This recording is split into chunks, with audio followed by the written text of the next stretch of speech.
मंत्री मन की बात में क्या कुछ कह रहे हैं? कि जब वे पीएम संग्रहालय गए तो उन्हें बहुत हैरानी हुई। उन्हें महसूस हुआ कि वे अपने देश और देश का नेतृत्व करने वालों के बारे में काफी कुछ जानते ही नहीं है।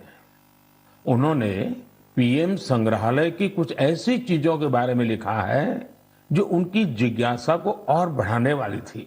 जैसे उन्होंने लाल बहादुर शास्त्री जी का वो चरखा देखकर बहुत खुशी हुई जो उन्हें ससुराल से उपहार में मिला था। उन्होंने शास्त्री जी की पासबुक भी देखी और यह भी देखा कि उनके पास कितनी कम बचत थी। सार्थक जी ने लिखा है कि उन्हें यह भी नहीं पता था कि मोरारजी भाई देसाई स्वतंत्रता संग्राम में शामिल होने से पहले गुजरात में डिप्टी कलेक्टर थे। प्रशासनिक सेवा में उनका एक लंबा कैरियर रहा था। सार्थक जी चौधरी चरण सिंह जी के विषय में वो लिखते हैं कि उन्हें पता ही नहीं था कि जमींदारी उन्मूलन के क्षेत्र में चौधरी चरण सिंह जी का बहुत बड़ा योगदान था। इतना ही नहीं, वे आगे लिखते हैं, जब लैंड रिफॉर्म के विषय में वहां मैंने देखा कि श्रीमान PV Narasimha Rao ji land reform के काम में बहुत गहरी रुचि लेते थे। सार्थक जी को भी इस म्यूजियम में आकर ही पता चला कि चंद्रशेखर जी ने 4000 किलोमीटर से अधिक पैदल चलकर ऐतिहासिक भारत यात्रा की थी। उन्होंने जब संग्रहालय में उन चीजों को देखा जो अटल जी उपयोग करते थे, उनके भाषणों को सुना तो वो गर्व से भर उठे थे। सार्थक जी ने यह भी बताया कि इस संग्रहालय में महात्मा गांधी, सरदार पटेल, डॉक्टर अंबेडकर, जयप्रकाश नारायण और हमारे प्रधानमंत्री पंडित जवाहरलाल नेहरू के बारे में भी बहुत ही रोचक जानकारियां हैं। साथियों, देश के प्रधानमंत्रियों के योगदान को याद करने के लिए आजादी के अमृत महोत्सव से अच्छा समय और क्या हो सकता है। देश के लिए यह गौरव की बात है कि आजादी का अमृत महोत्सव एक जन आंदोलन का रूप ले रहा है। इतिहास को लेकर लोगों की दिलचस्पी काफी बढ़ रही है और ऐसे में पीएम म्यूजियम युवाओं के लिए भी आकर्षण का केंद्र बन रहा है जो देश की अनमोल विरासत से उन्हें जोड़ रहा है। वैसे साथियों, जब म्यूजियम के बारे में आपसे इतनी बातें हो रही हैं तो मेरा मन किया कि मैं भी आपसे कुछ सवाल करूं। देखते हैं आपकी जनरल नॉलेज क्या कहती है, आपको कितनी जानकारी है। मेरे नौजवान साथियों, आप तैयार हैं? कागज कलम हाथ में ले लिया? अभी मैं आपसे जो पूछने जा रहा हूं, आप उनके उत्तर नमो ऐप या सोशल मीडिया पर #म्यूजियम क्विज के साथ शेयर कर सकते हैं और जरूर करें। मेरा आपसे आग्रह है कि आप इन सभी सवालों का जवाब जरूर दें। इससे देश भर के लोगों में म्यूजियम को लेकर दिलचस्पी और बढ़ेगी। क्या आप जानते हैं कि देश के किस शहर में एक प्रसिद्ध रेल म्यूजियम है जहां पिछले 45 वर्षों से लोगों को भारतीय रेल की विरासत देखने का मौका मिल रहा है? मैं आपको एक और क्लू देता हूं। आप यहां Fairy Queen, saloon of Prince of Wales से लेकर फायरलेस स्टीम लोकोमोटिव ये भी देख सकते हैं। क्या आप जानते हैं कि मुंबई में वो कौन सा म्यूजियम है जहां हमें बहुत ही रोचक तरीके से करेंसी का इवोल्यूशन देखने को मिलता है? यहां ईसा पूर्व 6ठी शताब्दी के सिक्के मौजूद हैं। दूसरी तरफ ई मनी भी मौजूद है। तीसरा सवाल, विरासत ए खालसा इस म्यूजियम से जुड़ा है। क्या आप जानते हैं ये म्यूजियम पंजाब के किस शहर में मौजूद है? पतंगबाजी में तो आप सबको बहुत आनंद आता ही होगा। अगला सवाल इसी से जुड़ा है। देश का एकमात्र काइट म्यूजियम कहां है? आइए मैं आपको क्लू देता हूं। यहां जो सबसे बड़ी पतंग रखी है उसका आकार 22 गुणा 16 फीट है। कुछ ध्यान आया? नहीं तो यही एक और चीज बताता हूं। यह जिस शहर में है उसका बापू से विशेष नाता रहा है। बचपन में डाक टिकटों के संग्रह का शौक किसे नहीं होता। लेकिन क्या आपको पता है कि भारत में डाक टिकट से जुड़ा नेशनल म्यूजियम कहाँ है? मैं आपसे एक और सवाल करता हूं। गुलशन महल नाम की इमारत में कौन सा म्यूजियम है? आपके लिए क्लू ये है कि इस म्यूजियम में आप फिल्म के डायरेक्टर भी बन सकते हैं, कैमरा एडिटिंग की बारीकियों को भी देख सकते हैं। अच्छा, क्या आप ऐसे किसी म्यूजियम के बारे में जानते हैं जो भारत की टेक्सटाइल से जुड़ी विरासत को सेलिब्रेट करता है? इस म्यूजियम में miniature paintings, Jain manuscripts, sculptures, बहुत कुछ है। ये अपने यूनिक डिस्प्ले के लिए भी जाना जाता है। साथियों, टेक्नोलॉजी के इस दौर में आपके लिए इनके उत्तर खोजना बहुत आसान है। ये प्रश्न मैंने इसलिए पूछे ताकि हमारी नई पीढ़ी में जिज्ञासा बढ़े, वो इनके बारे में और पढ़ें, इन्हें देखने जाएं। अब तो म्यूजियम्स के महत्व की वजह से कई लोग खुद आके आकर म्यूजियम्स के लिए काफी दान भी कर रहे हैं।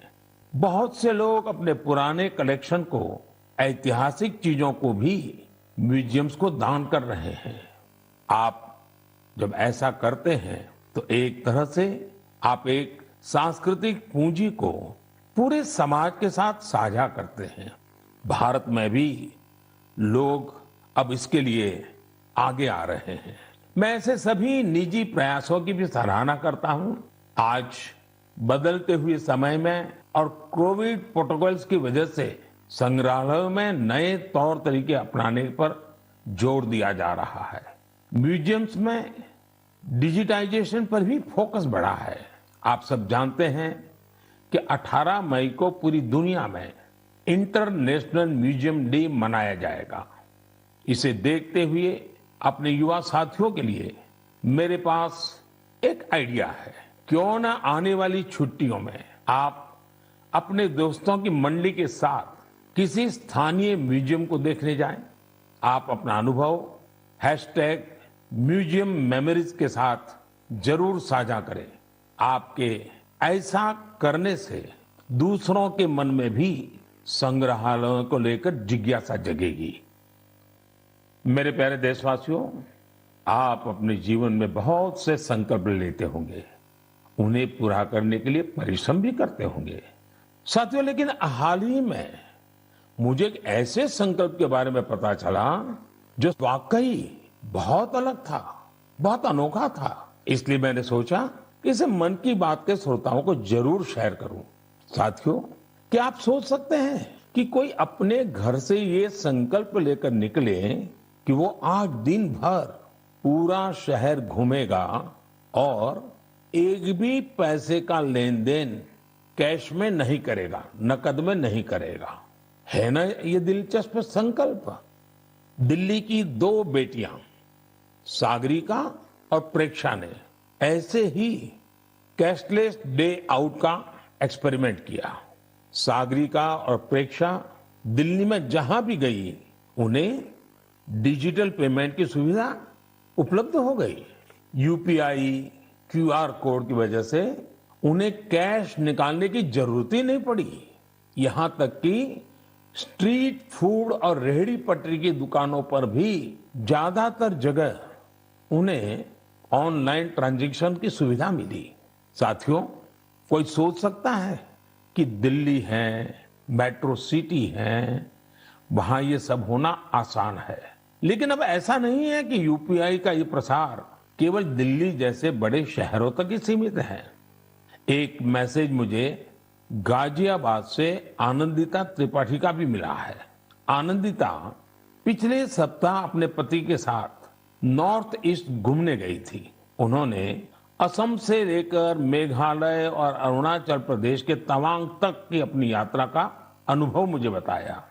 आपको भी ये जानकर सुखद हैरानी होगी कि कई दिन की इस यात्रा में दूर दराज इलाकों में भी उन्हें कैश निकालने की जरूरत ही नहीं पड़ी।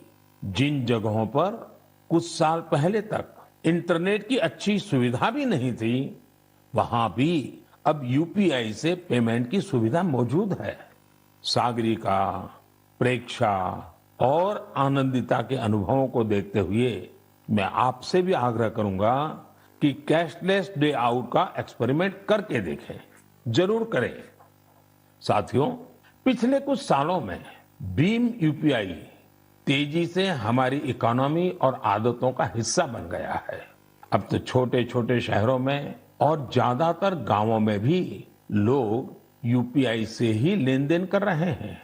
डिजिटल इकोनॉमी से देश में एक कल्चर भी पैदा हो रहा है। गली नुक्कड़ की छोटी छोटी दुकानों में डिजिटल पेमेंट होने से उन्हें ज्यादा से ज्यादा ग्राहकों को सर्विस देना आसान हो गया है। उन्हें अब खुले पैसों की भी दिक्कत नहीं होती। आप भी यूपीआई की सुविधा को रोजमर्रा के जीवन में महसूस करते होंगे। कहीं भी गए, कैश ले जाने का, बैंक जाने का, एटीएम खोजने का झंझट ही खत्म। मोबाइल से ही सारे पेमेंट हो जाते हैं।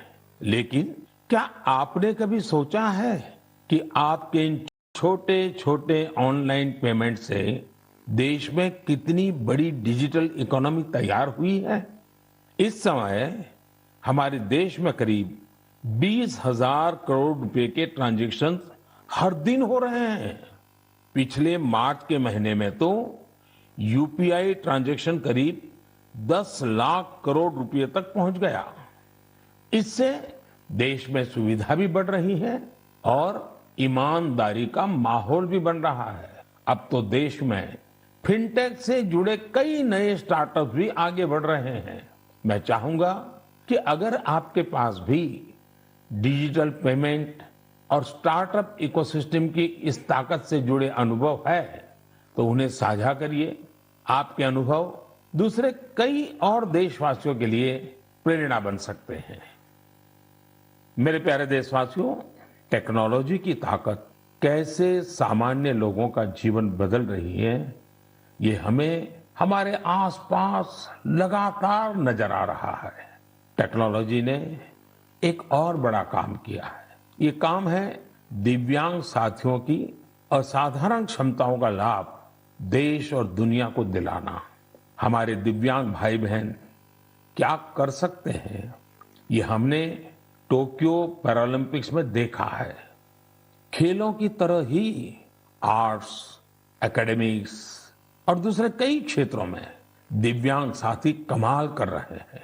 लेकिन जब इन साथियों को टेक्नोलॉजी की ताकत मिल जाती है तो ये और भी बड़े मुकाम हासिल करके दिखाते हैं।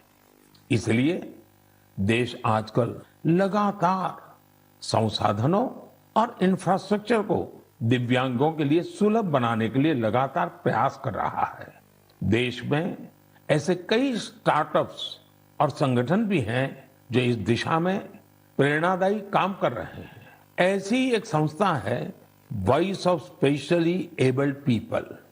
ये संस्था असिस्टिव टेक्नोलॉजी के क्षेत्र में नए अवसरों को प्रमोट कर रही है। जो दिव्यांग कलाकार हैं उनके काम को दुनिया तक पहुंचाने के लिए भी एक इनोवेटिव शुरुआत की गई है। Voice of specially abled people के इन कलाकारों की पेंटिंग्स, इसकी डिजिटल आर्ट गैलरी तैयार की है।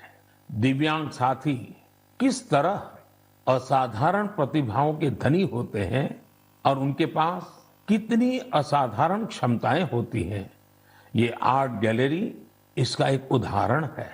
दिव्यांग साथियों के जीवन में कैसी चुनौतियां होती हैं, उनसे निकलकर वो कहां तक पहुंच सकते हैं, ऐसे कई विषयों को इन पेंटिंग्स में आप महसूस कर सकते हैं। आप भी अगर किसी दिव्यांग साथी को जानते हैं, उनकी टैलेंट को जानते हैं, तो डिजिटल टेक्नोलॉजी की मदद से उसे दुनिया के सामने ला सकते हैं। जो दिव्यांग साथी हैं वो भी इस तरह के प्रयासों से जरूर जुड़े। मेरे प्यारे देशवासियों, देश के ज्यादातर हिस्सों में गर्मी बहुत तेजी से बढ़ रही है। बढ़ती हुई ये गर्मी पानी बचाने की हमारी जिम्मेदारी को भी उतना ही बढ़ा देती है। हो सकता है कि आप अभी जहां हो वहां पानी पर्याप्त मात्रा में उपलब्ध हो, लेकिन आपको उन करोड़ों लोगों को भी हमेशा याद रखना है जो जल संकट वाले क्षेत्रों में रहते हैं, जिनके लिए पानी की एक एक बूंद अमृत के समान होती है। साथियों, इस समय आजादी के 75वें साल में आजादी के अमृत महोत्सव में देश जिन संकल्पों को लेकर आगे बढ़ रहा है, उनमें जल संरक्षण भी एक है। अमृत महोत्सव के दौरान देश के हर जिले में 75 अमृत सरोवर बनाए जाएंगे। आप कल्पना कर सकते हैं कि कितना बड़ा अभियान है। वो दिन दूर नहीं जब आपके अपने शहर में 75 अमृत सरोवर होंगे। मैं आप सभी से और खासकर युवाओं से चाहूंगा कि वो इस अभियान के बारे में जानें और इसकी जिम्मेदारी भी उठाएं। अगर आपके क्षेत्र में स्वतंत्रता संग्राम से जुड़ा कोई इतिहास है, किसी सेनानी की स्मृति है, तो उसे भी अमृत सरोवर से जोड़ सकते हैं। वैसे मुझे यह जानकर बहुत अच्छा लगा कि अमृत सरोवर का संकल्प लेने के बाद कई स्थलों पर इस पर तेजी से काम शुरू हो चुका है। मुझे यूपी के रामपुर की ग्राम पंचायत पटवाई के बारे में जानकारी मिली है। वहां पर ग्राम सभा की भूमि पर एक तालाब था, लेकिन वो गंदगी और कूड़े के ढेर से भरा हुआ था। पिछले कुछ हफ्तों में बहुत मेहनत करके स्थानीय लोगों की मदद से, स्थानीय स्कूली बच्चों की मदद से उस गंदे तालाब का कायाकल्प हो गया है। अब उस सरोवर के किनारे रिटेनिंग वॉल, चार दीवारी, फूड कोर्ट, फव्वारे और लाइटिंग भी न जाने क्या क्या व्यवस्थाएं की गई हैं। मैं रामपुर की पटवाई ग्राम पंचायत को, गांव के लोगों को, वहां के बच्चों को इस प्रयास के लिए बहुत बहुत बधाई देता हूं। साथियों, पानी की उपलब्धता और पानी की किल्लत ये किसी भी देश की प्रगति और गति को निर्धारित करते हैं। आपने भी गौर किया होगा कि मन की बात में मैं स्वच्छता जैसे विषयों के साथ ही बार बार जल संरक्षण की बात जरूर करता हूं। हमारे तो ग्रंथों में स्पष्ट रूप से कहा गया है, पानीयम परमम लोके जीवानाम जीवनम समृतम, अर्थात संसार में जल ही हर एक जीव के जीवन का आधार है और जल ही सबसे बड़ा संसाधन भी है। इसलिए तो हमारे पूर्वजों ने जल संरक्षण के लिए इतना जोर दिया। वेदों से लेकर पुराणों तक हर जगह पानी बचाने को, तालाब, सरोवर आदि बनवाने को मनुष्य का सामाजिक और आध्यात्मिक कर्तव्य बताया गया है। वाल्मीकि रामायण में जल स्रोतों को जोड़ने पर, जल संरक्षण पर विशेष जोर दिया गया है। इसी तरह इतिहास के स्टूडेंट जानते होंगे, सिंधु, सरस्वती और हड़प्पा सभ्यता के दौरान भी भारत में पानी को लेकर कितनी विकसित इंजीनियरिंग होती थी। प्राचीन काल में कई शहर में जल स्रोतों का आपस में इंटरकनेक्टेड सिस्टम होता था और ये वो समय था जब जनसंख्या उतनी नहीं थी, प्राकृतिक संसाधनों की किल्लत भी नहीं थी, एक प्रकार से विपुलता थी। फिर भी जल संरक्षण को लेकर तब जागरूकता बहुत ज्यादा थी। लेकिन आज स्थिति इसके उलट है। मेरा आप सभी से आग्रह है, आप अपने इलाके के ऐसे पुराने तालाबों, कुओं और सरोवरों के बारे में जानें। अमृत सरोवर अभियान की वजह से जल संरक्षण के साथ साथ आपके इलाके की पहचान भी बनेगी। इससे शहरों में, मोहल्लों में स्थानीय पर्यटन के स्थल भी विकसित होंगे। लोगों को घूमने फिरने की भी एक जगह मिलेगी। साथियों, जल से जुड़ा हर प्रयास हमारे कल से जुड़ा है। इसमें पूरे समाज की जिम्मेदारी होती है। इसके लिए सदियों से अलग अलग समाज, अलग अलग प्रयास लगातार करते आए हैं। जैसे कि कच्छ के रण की एक जनजाति मालधारी जल संरक्षण के लिए वृदास नाम का तरीका इस्तेमाल करती है। इसके तहत छोटे कुएं बनाए जाते हैं और उसके बचाव के लिए आसपास पेड़ पौधे लगाए जाते हैं। इसी तरह मध्य प्रदेश की भील जनजाति ने अपनी एक ऐतिहासिक परंपरा हलमा को जल संरक्षण के लिए इस्तेमाल किया। इस परंपरा के अंतर्गत इस जनजाति के लोग पानी से जुड़ी समस्याओं का उपाय ढूंढने के लिए एक जगह पर एकत्रित होते हैं। हलमा परंपरा से मिले सुझावों की वजह से इस क्षेत्र में पानी का संकट कम हुआ है और भूजल स्तर भी बढ़ रहा है। साथियों, ऐसे ही कर्तव्य का भाव अगर सबके मन में आ जाए तो जल संकट से जुड़ी बड़ी से बड़ी चुनौतियों का समाधान हो सकता है। आइए आजादी के अमृत महोत्सव में हम जल संरक्षण और जीवन संरक्षण का संकल्प लें। हम बूंद बूंद जल बचाएंगे और हर एक जीवन बचाएंगे।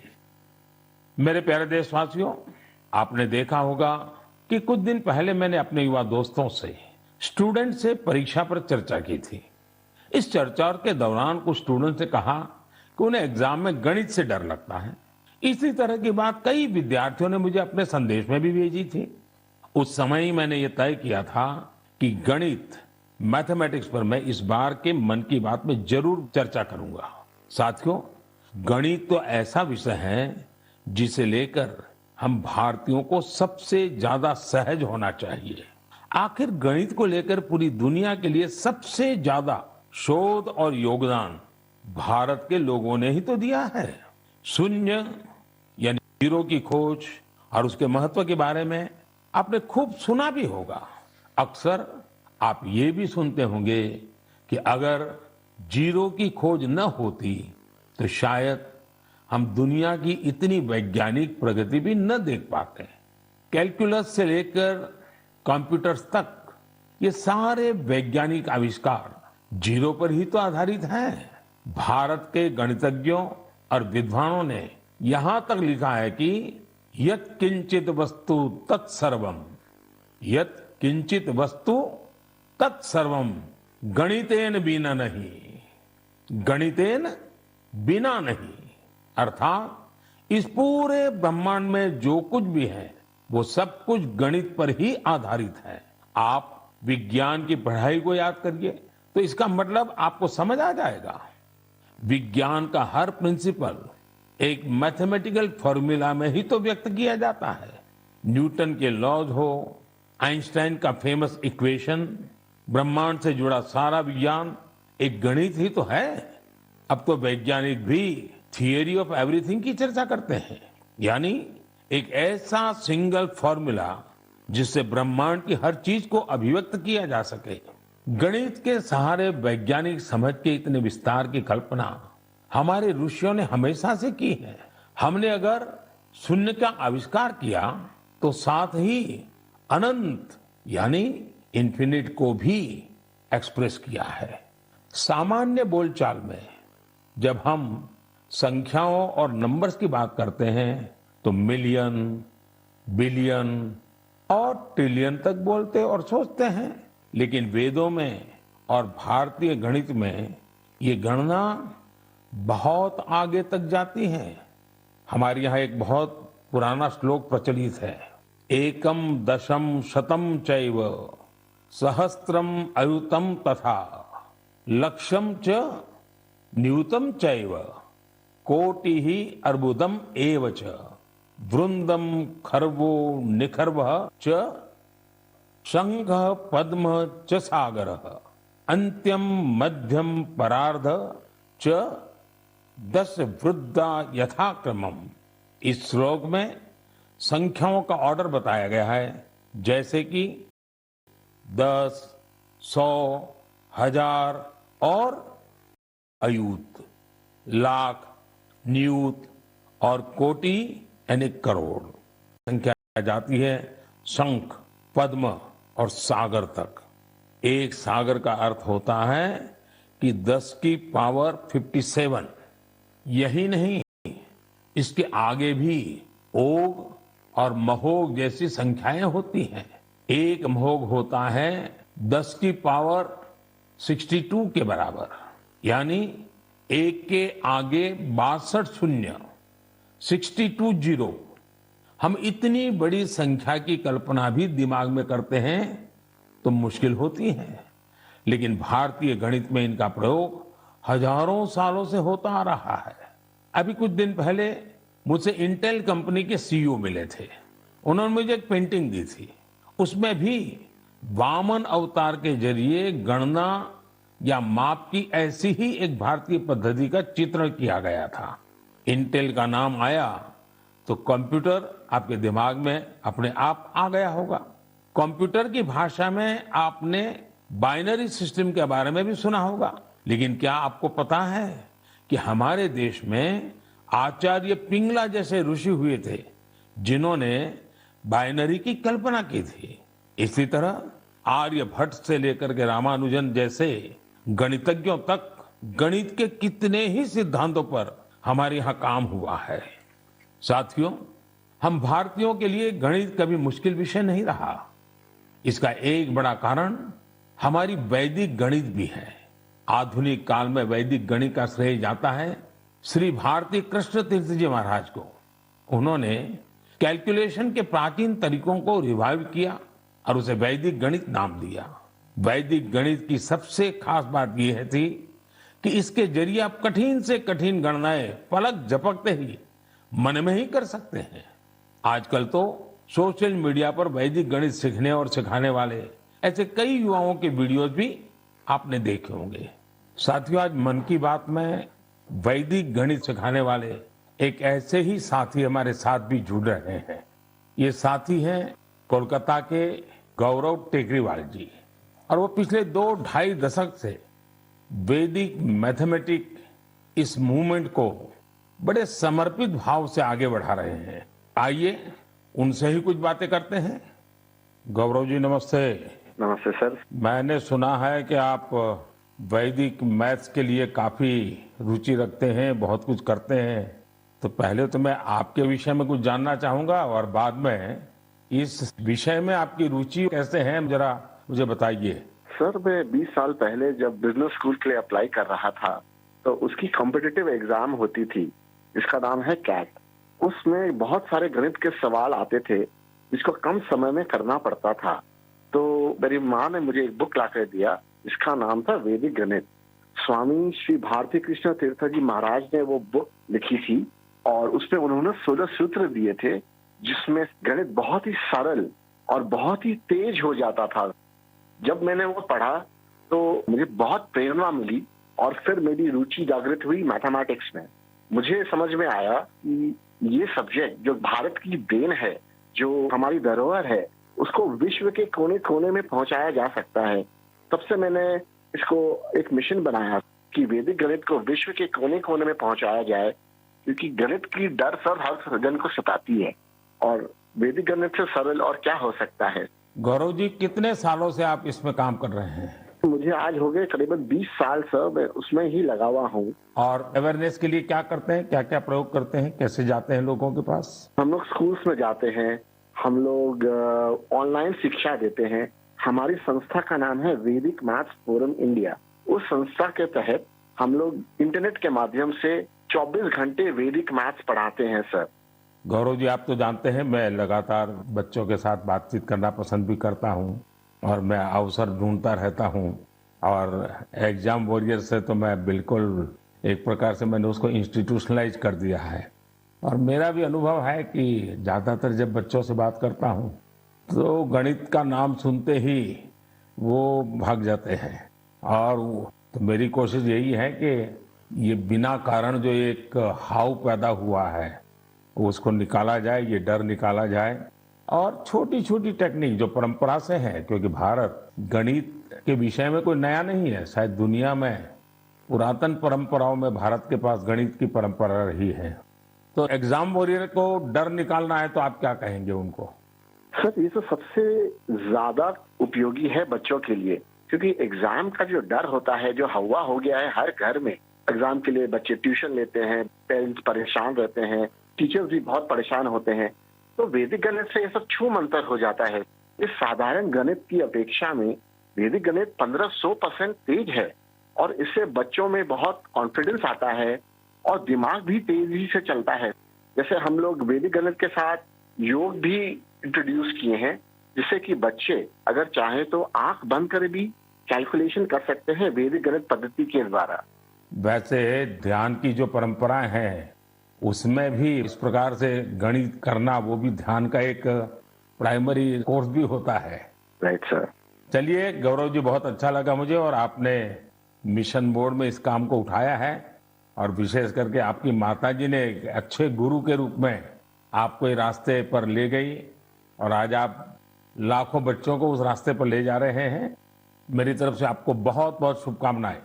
शुक्रिया सर, मैं आपका आभार व्यक्त करता हूँ सर कि वैदिक गणित को आपने महत्व दिया और मुझे चुना सर, तो वी आर वेरी थैंकफुल।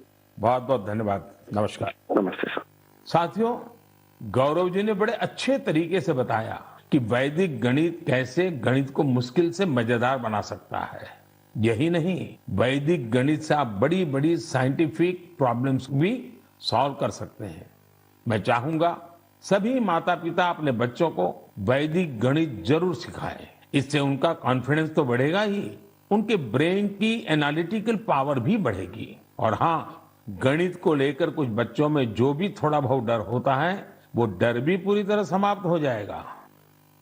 मेरे प्यारे देशवासियों, मन की बात में आज म्यूजियम से लेकर मैथ तक कई ज्ञानवर्धक विषयों पर चर्चा हुई। ये सब विषय आप लोगों के सुझावों से ही मन की बात का हिस्सा बन जाते हैं। मुझे आप इसी तरह आगे भी अपने सुझाव नमो ऐप और माय गॉव के जरिए भेजते रहिए। आने वाले दिनों में देश में ईद का त्योहार भी आने वाला है। 3 मई को अक्षय तृतीया और भगवान परशुराम की जयंती भी मनाई जाएगी। कुछ दिन बाद ही वैशाख बुद्ध पूर्णिमा का पर्व भी आएगा। ये सभी त्योहार संयम, पवित्रता, दान और सौहार्द के पर्व हैं। आप सभी को इन पर्वों की अग्रिम शुभकामनाएं। इन पर्वों को खूब उल्लास और सौहार्द के साथ मनाइए। इन सब के बीच आपको कोरोना से भी सतर्क रहना है। मास्क लगाना, नियमित अंतराल पर हाथ धुलते रहना, बचाव के लिए जो भी जरूरी उपाय है आप उनका पालन करते रहें। अगली बार मन की बात में हम फिर मिलेंगे और आपके भेजे गए कुछ और नए विषयों पर चर्चा करेंगे। तब तक के लिए विदा लेते हैं। बहुत बहुत धन्यवाद। नमस्कार। तो आप सुन रहे थे प्रधानमंत्री नरेंद्र मोदी को, जहां पर मन की बात में वो कई अहम बातें कहते हुए नजर आए हैं। फिलहाल एक छोटे से ब्रेक के लिए आप पर रुकते हैं, कहीं मत जाएगा, फौरन हाजिर होंगे। आप देख रहे हैं के न्यूज, खबरों का सारथी।